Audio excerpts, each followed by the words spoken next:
It's time for Arit and the Rich brothers to learn more about today's garden challenge. Here we've got Jessica and Peter and their 2 children. And David will be glad to know this, Swansea. Oh, fantastic. Stay out of it. This is ours. OK. Should we all go on a bug hunt? Just be very careful. The garden is an important space for the whole family, who'd like to spend more time outside, but it's rather impractical. The garden is kind of a little bit all over the place. There's different levels, there's different spaces that need kind of tying in to make it more cohesive. But really, they just want a garden that's natural and, you know, allows the children to burn off a bit of energy. What have you got?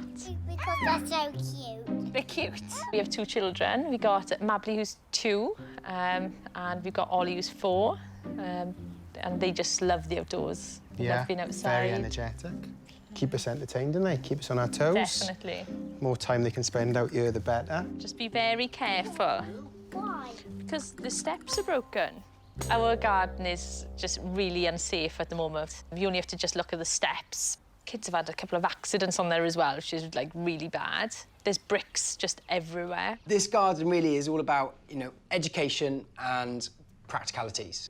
They want a working garden, somewhere they can grow veg, grow fruit, and learn about that. I've started growing vegetables. I've done quite a few tomatoes this year. So I'd like to expand on that. But also, they really want this space to encourage wildlife. So basically, this garden just needs to be this beautiful, wild space for them as a family. It needs to be educational and it needs to be practical. OK, if there's a lot of work, is there a decent budget?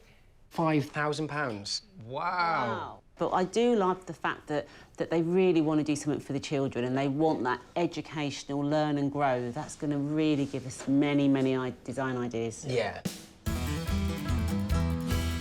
The £5,000 budget will cover the cost of materials and plants, while Arit, the Rich brothers and their landscaping team will do all the hard graft. Jessica and Peter will select the design they feel best meets their needs, and the losing designer will work alongside the winner to make the dream a reality.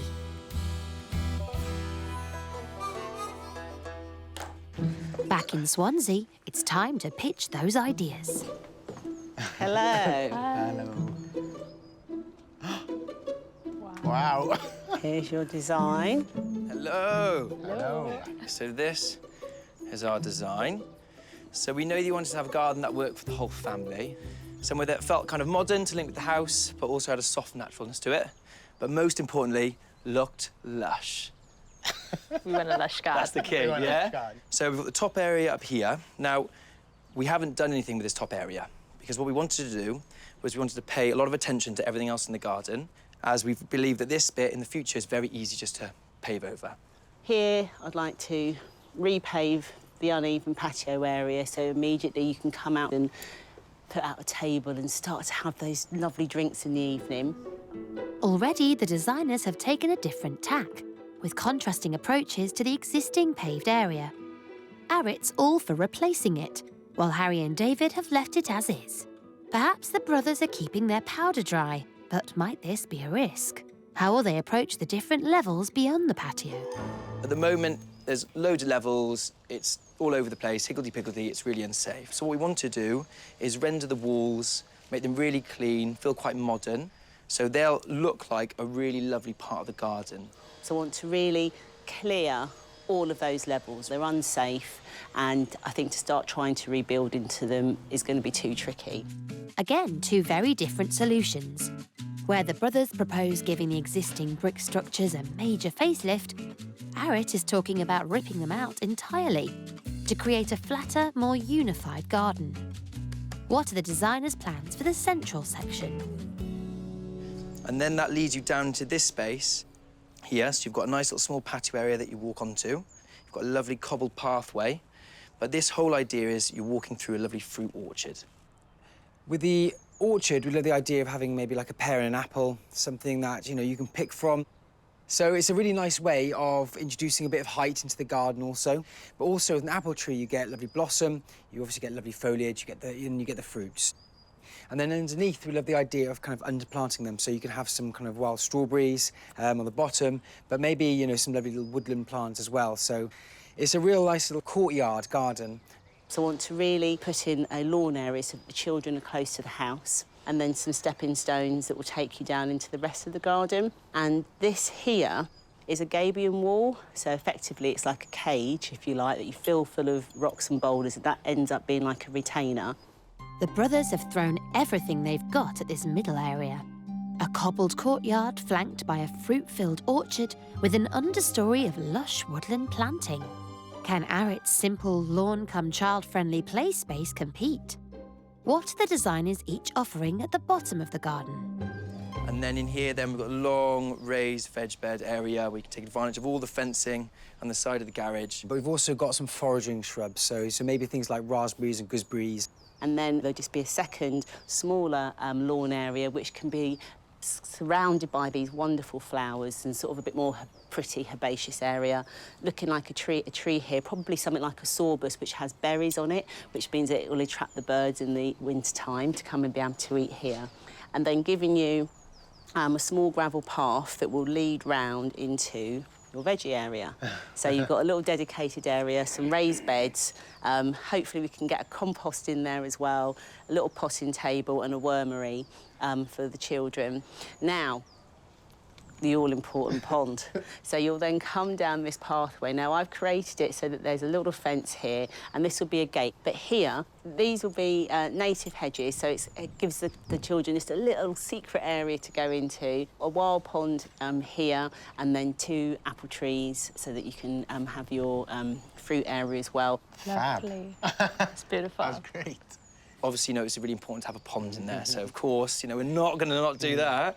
So we've got a nice little wildlife pond in there, which is next to the hedge, and it's surrounded by the meadow, so it's going to feel really soft and really natural. And then we also wanted to put in a nice little bug hotel as well. And then through here then, we just wanted to put in a lovely little kind of wigwam, either bent over bits of hazel or willow, just so it's kind of nice and green, natural, but it's the idea they have their own little space in the garden. Lovely. OK, thanks. Thank you. No, it's beautiful. Lovely. Cheers, guys. Thank you. See you in a little bit. OK, thank you you ever very so much. much. Thank Thank you. you. The pitches are over, and now Jessica and Peter will have to decide between the 2 very distinct gardens. I don't know which one to choose. Which one are you thinking? Decisions. So hard, isn't it? But that hard choice needs to be made. Will Peter and Jessica be unable to resist the brothers' design, complete with a wigwam and an orchard crammed with fruit trees and woodland underplanting? Or will Arit's garden, with its smart new patio, separate veg patch and plentiful lawn space for the children, win them over? Yeah, so we decided to go with this design just because it suited us better as a family. We decided to go for Arit. We are so excited. We just felt that this was just slightly more practical for us As a family. because it's got different elements that we would probably use a bit more, Yeah. wouldn't we, really? And we also liked the fact that this was done. So we don't have to do any more work. Because we're fed up with doing work. doing work, yeah. All in all, it's blooming lush. Absolutely lush. I love it. Thank you so much. Yeah, thank you ever so much. Arit's thrilled to have won the pitch, but she knows there's a lot to do, so will be very glad of Harry and David's help. It's the day of the build, and the teams arrive to get cracking. We've got this horrible outbuilding here, guys, haven't we? Yeah, there's a lot of concrete. It's a lot of concrete down there as well. We need a lot of dynamite for this one. Dynamite would be a good idea. Lovely. Let's do it. In the absence of dynamite, the team's having to tackle the hard landscaping with their bare hands. But the old shed proves no match for Susie and Rosie. Watch out. Meanwhile, at the house end of the garden, Kyle and Gruff are making a start on the patio outside the back door. So these are the gabion baskets, and these baskets can come in all different sizes. So we're going to fill these up with stone, and they should look really nice. Matt's gabion baskets are assembled, ready to be put to use. But filling the baskets with stone is more complicated than it might appear.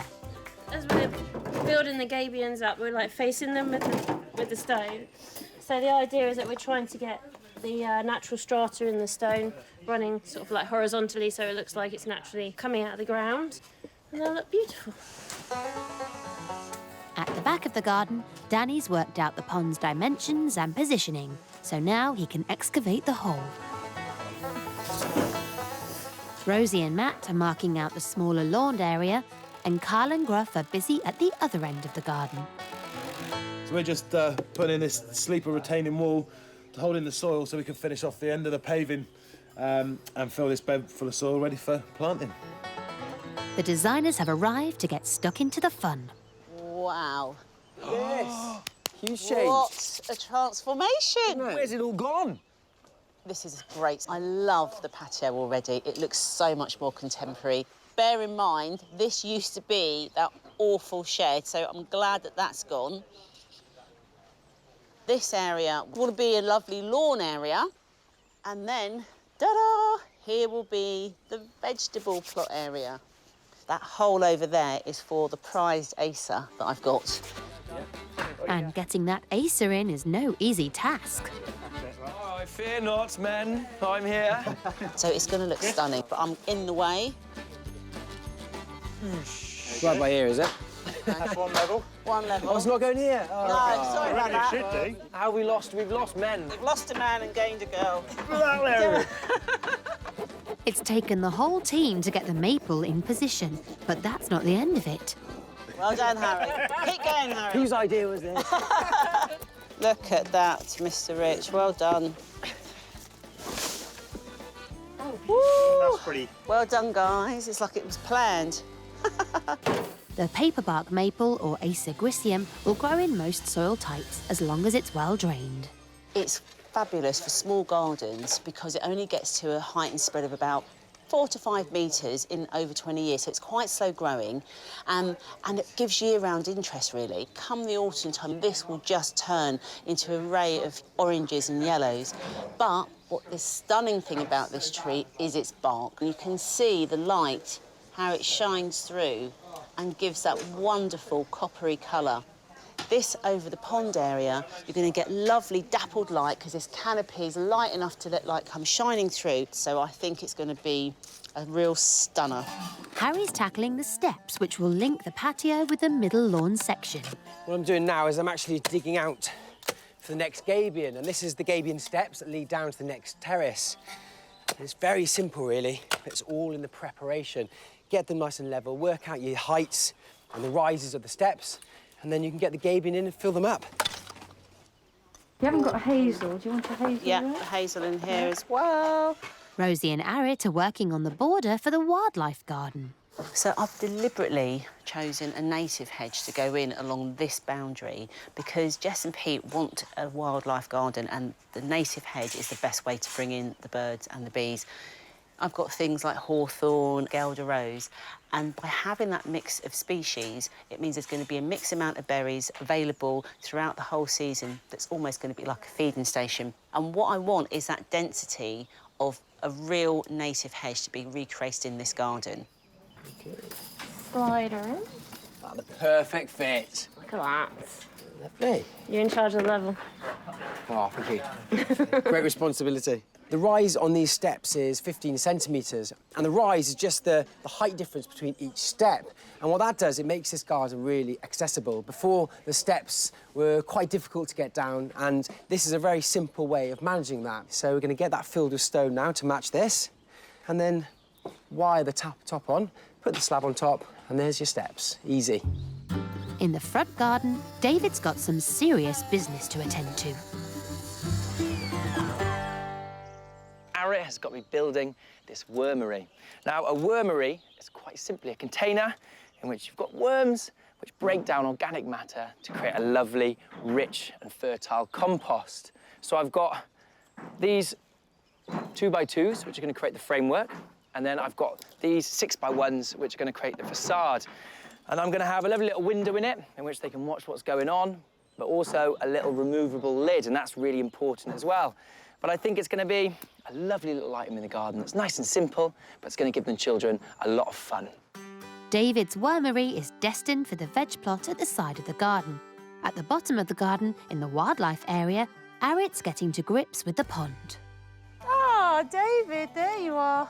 Looks like David's worms are on hold. I come loaded. Come loaded. So we've got fleece lining. Yeah. Perfect. So the fleece lining, if we get a couple of layers of this down, it just will ensure no stones or large or anything sharp will permeate the butyl lining that will go in afterwards. Yes, yeah? Exactly. And then chuck the other one over. Yeah, you've done this before, haven't you, Dave? I can tell. Cool. Got it? Ooh, yeah, there we are. Lovely. If I take my boots off and go in, I feel like a little amphibian. Hey! You are an amphibian. I am What's an going on amphibian. there? I'm frog-like. One more up and you're out of the pond. I'm frog-like. So now just the water in? We could get the bit of the water in, like you say, weight it down, Yep. and then just trim off that excess. Yeah, exactly. Out front, Harry's had a brainwave. I thought it would be a lovely idea to create a high-rise mini bug hotel. And I'm doing that by using 2 hanging baskets. And the idea is to create a framework like this, where I'm going to put in some materials that are easily found. So I've got an off-cut piece of hessian here, which is going to go on the bottom of the basket, like that. And then really it's just about using different materials. And I've got the coir here that came with the hanging basket. Really, you can use anything. And I'm actually really enjoying doing this, and I think it's a great activity to do if you have children, because it's just a lovely way of getting them into the garden. I like the idea, then, of getting some garden soil and just really allowing that to weigh down the inside. The grass in there. So it's starting to look very cosy in here. And that's that done, so that's half of it. I hope it gets a 5-star rating. Harry's Bug Hotel will take pride of place in Arit's wildlife-friendly patch at the bottom of the garden. Even shallow garden ponds can be hazardous for very young children, so Susie and Scott are hanging a gate to make sure Ollie and Mabley can't access this area unsupervised. A mini orchard and some wildflower turf will give this patch a rustic feel. Meanwhile, out front, Harry's Bug Hotel is open for business. Whoa, there you go. That's the Mini Beast Hotel. It's not quite penthouse yet, but we're going to position it at a perfect height for the kids to observe all the creepy crawlies. With the wildlife area almost complete, the team can focus on the rest of the garden. Arit and Rosie are planting up the border, which will act as a boundary between the patio and the children's lawn at the top of the garden. Thank you. So this is our lovely escalona hedge that's going to go in. It's going to act as a boundary so that the children don't fall onto this area. But also as well, it will just be that nice sort of flank of green, this evergreen, as they look down the garden. So just getting these into the right position, making sure that they're spaced out correctly. Brilliant. And there we are, you can see it. It's almost like a little window of a submarine. So, now they don't like anything that's too wet. They don't like to be sitting in water, but they need the conditions to be quite moist. So, a really good idea is just to rip up some shreds of newspaper, dip them in water, and then lay them out on the base. Now, what actually happens in here is that you put in your kitchen scraps. The worms will actually eat them, break them down, process them, and then turn that into really nutritious compost that later on, eventually you'll be able to use within your own garden. A mixture of sand and soil provides a comfortable environment in which the worms can thrive. And then afterwards, I'm gonna have to go find some worms. Go on a little hunt. Matt's laying turf on the central lawned area, including between Kyle's stepping stones. Scott's raking pea gravel over the veg plot, while Arit's concentrating on plants for the wildlife pond. The water level's not quite right yet, but I just want to start seeing how it's looking. Getting in these water-loving plants, so things like the equisetum here, japonica. This is a native iris, Iris pseudochorus. Beautiful yellow iris this will be when it starts to flower.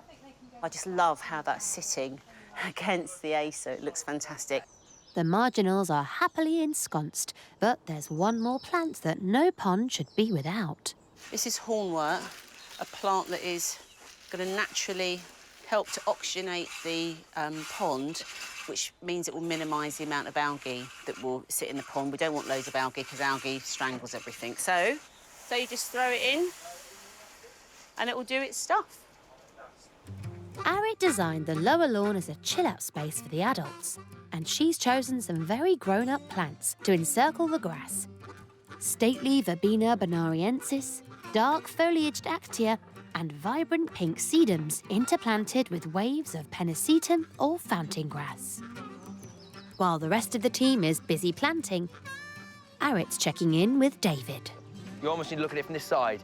We've decided it's like a microwave or a TV. Well, no, but I was thinking I'd do the worm's eye view looking out. And here they are. Right. Hello, welcome to your new home. That's Spaghetti Junction down there, isn't it? Because these guys are brandling worms. They're not actually earthworms. OK. So whereas earthworms live in the soil, these guys live in the kind of the organic layer on the surface, and that's what they break it down, because they're slightly thinner I can and see a little bit more red. What happens now? What do you do now? Well, we've got to put on today's lunch, or what's left of it. It was a bit tastier than that. We were a bit slow in eating that guy, weren't we? Nice. Right, that... Sure you don't fancy a bite of that? It looks better if we go after that side. Bye, thanks. Nah. Right, on it goes. Ooh, yeah, that's... The wormery will find a home in the veg patch. It's the wrong time of year for planting most veg, but never fear, there's always a plan. Just getting in a few pieces that we can at this time of year. A bit of kale, some lettuce that will grow on quite quickly, and it would be rude not to put in leeks. So they can have a little bit of vegetables to get them going, get them started. Got a few of the perennials in as well, so they can have some cut flowers so they don't have to go into the borders. So we've got some lovely perennials here. We've got helenium, we've got sedum, we've got echinacea and achillea, all great flowers that will look brilliant in the house when cut. And really, it's a lovely opportunity to add a lovely bit of late colour into the garden as well. David's masterpiece is ready for installation. Can we try him just to be resting under the table? Nice. Just to see if he'll fit there, because the great thing about this is that it is portable. So obviously I think Jess and Pete will be experimenting as to where they're going to sit. Oh, hello, hello, hello. That's magic. That's fantastic. That's pretty cool, that, isn't it? Yeah, I'm loving that. OK, thank you, Lovely, people. right. That is fabulous. The day's drawing to a close, but there's just time for a few finishing touches before the garden is complete.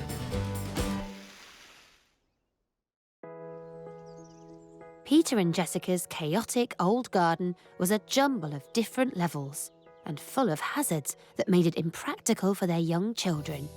So they called on Garden Rescue for help. £5,000 and lots of hard work later, Arit's design has brought about an astonishing transformation. In place of the tatty patio is smart sandstone paving costing £600. Gone the tumble-down outhouse and crumbling steps, replaced by a lush new lawn costing £150 and edged with a hedge of escalonia and lavender. Stylish gabion walls and steps costing £850 lead down to a lower lawn surrounded by colourful planting.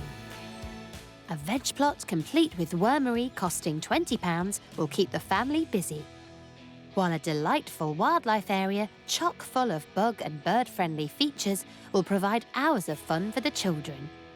OK. What will Jessica and Peter think of the changes? 2, 1, open your eyes. Whoa. Whoa! That's insane. Oh, my God. That is amazing. mad. It's beautiful. Thank you. That is so much. amazing. It just seems bigger. It does, yeah. What a reaction. Look at that. Speechless. Well, it looks like you're itching to go down. Yeah. Shall we go and please. investigate? Have a look. The children are going to run straight to the lawn, so let's do what they're going to do. Oh, it's It's so much safer as well. Yeah. So you've got this retaining planter here, so that will always be a boundary for the children, so they won't just be able to come straight through here. And then obviously these lovely inset stones again gives that modern. I love those. Gives that modern. Yeah, it's twist. really modern. Yeah. It's absolutely fantastic. And then obviously, you know, you see in the gabion wall from this end, and you'll see then that the gabions follow in the steps. Oh my goodness. Oh, that's cool. That's lovely. Oh, that's really cool. I mean, you think of what was here before. It's amazing how much different it is now. It ties in with the house just so It does well. time. Do you want to follow the path round? And here's your vegetable area. It's just surprise after surprise. You're going to lose me down here, you do know that. And David has worked really hard, and under there is a wormery. The children, because you can see the little viewing window, so they'll be able to come down and actually at times see worms coming in and out. Yeah. It's very quirky, isn't it? Yeah. So I do yeah. like that. And then the end of the garden is that wild area. Wow. I think Arit's done a fantastic job in that back end of the garden. It does feel very natural. As the meadow grows and the apple trees grow as well, I think that's probably my favourite spot. That's beautiful. That's great. It's beautiful. It's brilliant. And look at that bug house there. That's great. Wow. There. And there is the high-rise bug house that Harry has so lovingly built for you. The big question, do you think it was worth it for your money? Oh, yeah. A million times. I would have paid, Yeah. I would have paid double. Look what's been achieved. It's Now you tell me. The garden rescue team has packed up and left, and Jessica, Peter and the kids have had time to take it all in. Look at these stepping stones. They're cool, aren't they? It's like a utopia. What's a big word? I know, it is, isn't it? No, I think I'm going to be lost out here. But there's going to be bugs that go in there. Look, if you turn it around, look, they're all going to be in here. Happy. I'm going to cry now. With happy tears, of course, happy tears, but it's brilliant. Thank you very much. Do you like the garden? Yeah!